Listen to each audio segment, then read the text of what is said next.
10년 평균 대비 많이 저평가죠. 이제 저평가에 들어왔습니다. 한 10% 정도 저평가에 들어와 있습니다. 부산이 입주 물량이 작다라는 거를 건설사도 너무 잘 알고 있습니다. 그래서 분양가를 미래 시세에 녹여서 지금 분양을 하거든요. 그러면 입주가 2년 뒤다 혹은 3년 뒤다. 그럼 3년 뒤에 미래 시세까지 부산에 거주 중입니다. 꼬마 빌딩 투자 공부해보고 싶은데 꼬마 빌딩 투자도 서울을 우선적으로 고려하는 것이 나을까요?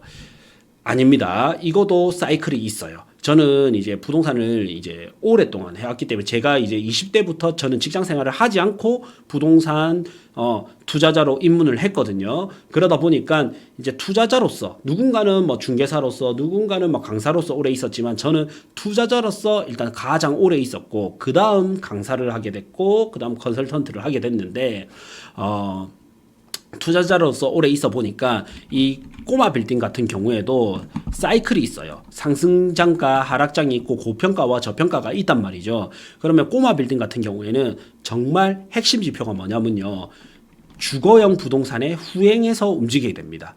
그래서 주거형 부동산이 먼저 오르고 나면 꼬마 빌딩이 그 다음 바톤을 이어가게 되고 주거형 부동산이 떨어지면 꼬마 빌딩도 떨어지게 되거든요. 근데 서울 같은 경우에는 저는 좀 고평가 상태라고 봅니다. 그래서 이거를 볼 때는 어떻게 볼 수 있냐면요. 자, 보는 방법까지 알려드리니까 너무 친절하지 않습니까? 좋아요 한 번씩 눌러주십시오. 예. 좋아요가 많아야 이런 꿀팁을 더 많이 알려드릴 수가 있어요. 자, 지역 분석에 들어가면 리치고에서 지역 분석에 들어와서 시도별 시황에 오고 그다음 서울을 보면요. 서울이 지금 현재는 분위기가 좋아. 부동산은 어떤 게 있냐면 내가 샀을 때는 분위기가 안 좋아야 되고 내가 팔 때 분위기가 좋아야 됩니다. 그게 제일 좋은 투자예요. 그래서 그런 부분에서는 서울이 지금은 맞지 않다라는 겁니다. 물론 아주 장기적으로는 서울을 가야 되겠지만 저는 단기적으로 봤을 때는 어느 정도 파동을 이용해서 부산에서 한번 수익 보고 서울 가고 이런 것도 저는 좋은 방법이라 생각 들거든요. 과거에도 이런 적이 있었어요. 이제 여기 이제 변동률을 보면 물론 장기적으로 보면 서울은 오른단 말이죠. 근데 서울도 이렇게 떨어지는 구간이 있거든요. 그래서 과거에 서울이 떨어지는 구간 요때 요 2008년부터 13년까지 떨어지는 요 구간 때 부산은 요때 올랐습니다. 부산은 2008년부터 13년 요때까지 장이 좋았고요. 대구 같은 경우에는 2011년부터 한 14년까지 장이 좋았습니다. 그래서 요때 정말 고수들은 서울이 요때 침체기가 올 때 부산에 투자를 했고요. 그 돈으로 다시 대구를 투자를 하고 그 돈으로 다시 서울을 들어갔었단 말이죠. 요때 말도 못할 부를 이루었었단 말이죠. 저도 요때 완전히 탑승은 아니지만 일부 탑승을 했었기 때문에 너무 기억이 잘 나는데 어쨌든 요렇게 파동을 잘 이용해야 됩니다. 근데 그때 불구하고 요때 이제 서울이 비싸다가 요거 크게 해볼게요. 자, 요때 고점 찍고 누구나 서울집은 오른다 생각했습니다. 근데 바닥 찍고 다시 일부 반등을 했단 말이죠. 요때 샀던 분은 이게 정확히 이제 약 6년 뒤에 본전이 왔습니다. 본전이 약 6년 뒤에 왔는데 이때 본전이 오면 어떠냐면 내가 재산세 나가고 이자 나간 거는 마이너스입니다. 그래서 요때 너무 고생하다가 팔았더니 상승장이 와버린 거예요. 이런 경우도 있거든요. 그래서 저는 그래서 이거를 많이 봐요. 하락장 때 분위기 안 좋을 때 들어가고 분위기 좋을 때 나와야 된다. 그래서 요거를 보면 자 저는 요거 많이 봅니다. 소득 대비 저평가라고 해서 10년 평균 대비 파란색, 녹색불이냐, 저평가냐, 고평가냐 이거를 1차적으로 많이 보는데 서울 같은 경우에는 여전히 비싼 편입니다. 그리고 고평가를 향해 달려가고 있고요. 그러면 이제 부산을 볼까요? 부산을 보면 자 10년 평균 대비 많이 저평가죠. 이제 저평가에 들어왔습니다. 한 10% 정도 저평가에 들어와 있습니다. 한 8% 정도. 그다음 대구 같은 경우에는 보너스로 대구를 보면 대구는 정말 싸요. 대구는 평균 7.1 대비 지금 6.1입니다. 예, 그래서 한 10% 이상 저평가고요. 그래서 같은 돈이면 어떻게 보면 좀 중위권 이래 간다면 대구도 정말 투자로서 본다면 괜찮아요. 예. 그래서 부산이 이제 꼬마 빌딩이 아파트가 바닥을 찍고 이렇게 오를 거 아니에요. 그러면 후행해가지고 한 1년에서 3년 정도, 1, 2, 3년 후행해서 꼬마 빌딩으로 가거든요. 그래서 저는 지금은 부산의 꼬마 빌딩을 사는 게 저는 낫다라고 봅니다. 특히 또 부산 거주니까 꼬마 빌딩 같은 경우에는 그래도 아무래도 근교에 있어야 내가 왔다 갔다 하면서 관리가 되거든요. 그래서 우선은 부산을 먼저 간 다음에 향후에 서울을 가도 수익을 극대화시킬 수 있는 타이밍이 한번 오지 않을까 이렇게 생각이 듭니다. 네.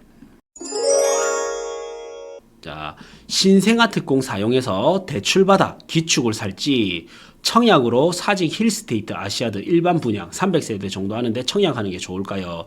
있다면 이제 5구 타입할 생각입니다. 저는 이 중에서는 신생아 특공 사용해서 대출받아서 기축 아파트를 살 것 같습니다. 왜냐하면 부산이 자 아까 입주 물량을 보시면 부산이 입주 물량이 많이 없어요. 부산이 중심지에 입주 물량이 많이 없습니다. 그래서 앞으로 입주 물량이 있는 게 이렇게 쭉 이렇게 나옵니다. 이렇게 쭉 나오는데 부산이 입주 물량이 작다라는 거를 건설사도 너무 잘 알고 있습니다. 그래서 분양가를 미래 시세에 녹여서 지금 분양을 하거든요. 그러면 입주가 2년 뒤다. 혹은 3년 뒤다. 그럼 3년 뒤에 미래 시세까지 살짝 녹여서 하다 보니까 그 아파트 컨디션 대비는 조금 비싸게 나옵니다. 그래서 여윳돈이 있다면 저는 여윳돈이 있다면 특공을 받아서 지금 기축 아파트를 사는 게 1순위. 여윳돈이 부족하면 어쩔 수 없이 청약에 계약금 10%를 딱 걸어 놓고 돈을 모아서 잔금을 치는 게 나을 것 같습니다. 분양가가 많이 오른 지금 기축 아파트의 기매축이 가능할까요? 예, 가능합니다. 예. 보통 이제 아파트가 오를 때 과거 보면요, 사람들이 진짜 많이 착각하는 게 2008년부터 부산이 지방발 상승장이 시작됐잖아요.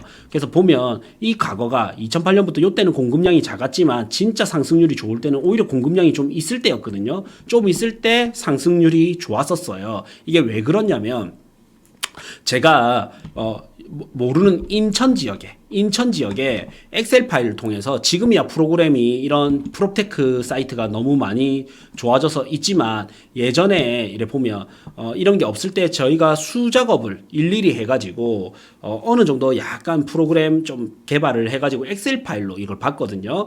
그래서 인천의 송도라는 지역은 입주 물량이 많고요.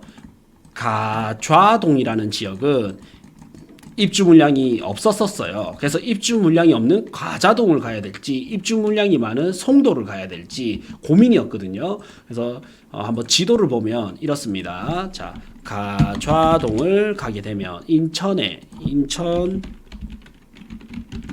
가자동을 가게 되면 여기가 어떤 동네냐면 여기 지적편집도로에서 보이는데 공단이 많은 쪽입니다. 공단이 주로 있고 주거지가 일부 여기에 있어요. 일부 여기에 있거든요. 그래서 여기에 입주 물량이 굉장히 작았었습니다. 그래서 로드뷰를 보면 이 동네가 좀 이런 동네입니다. 공단은 이제 요런 동네고요. 요런 동네 아파트에 입주 물량이 없었고 인천 송도 같은 경우에는 부산의 해운대죠. 인천의 이제 해운대 강남 뭐 이렇게 불리는 인천에서 제일 좋은 동네잖아요. 청라고 여기 오면 인천 송도 같은 경우에는 좀 이런 동네입니다. 자, 이렇게 봤을 때 요런 동네단 말이죠. 그래서 누가 봐더라도 인천 송도는 수요가 많아. 그러니까 건설사가 수요가 많은 곳이기 때문에 여기에 많이 분양을 한 거고요. 가자동 같은 경우에는 누가 봐도 수요가 적기 때문에 건설사가 먹거리가 없다 생각해서 분양을 안 했던 곳입니다.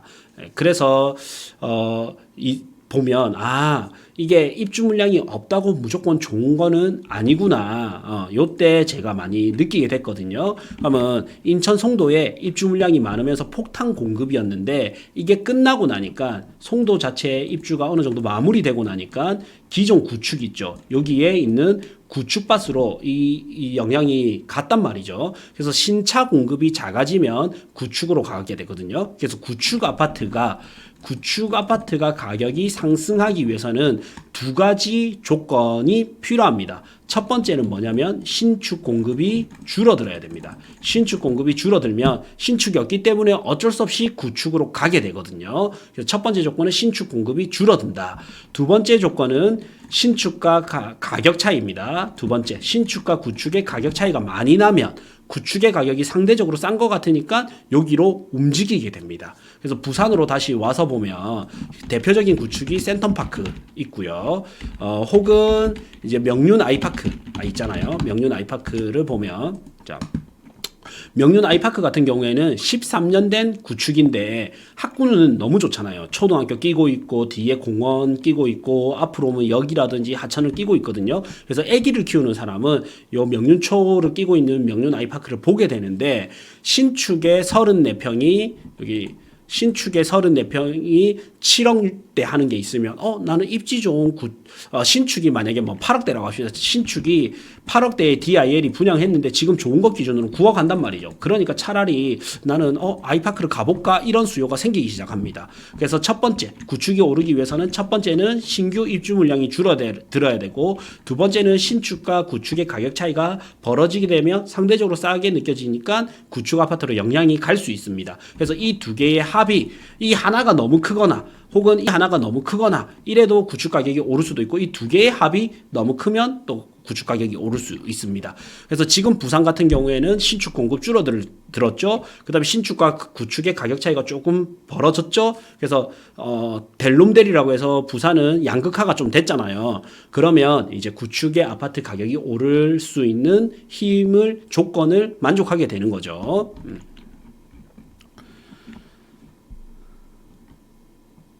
자, 수영구 재개발 다뤄주세요. 네, 제가 한번 컨셉을 잡아서 수영구 재개발 한번 다루도록 하겠습니다. 중동 주복도 요즘 집 보러 많이들 오시는데요. 살기는 참 좋은데 주복이라는 한계가 있어서요.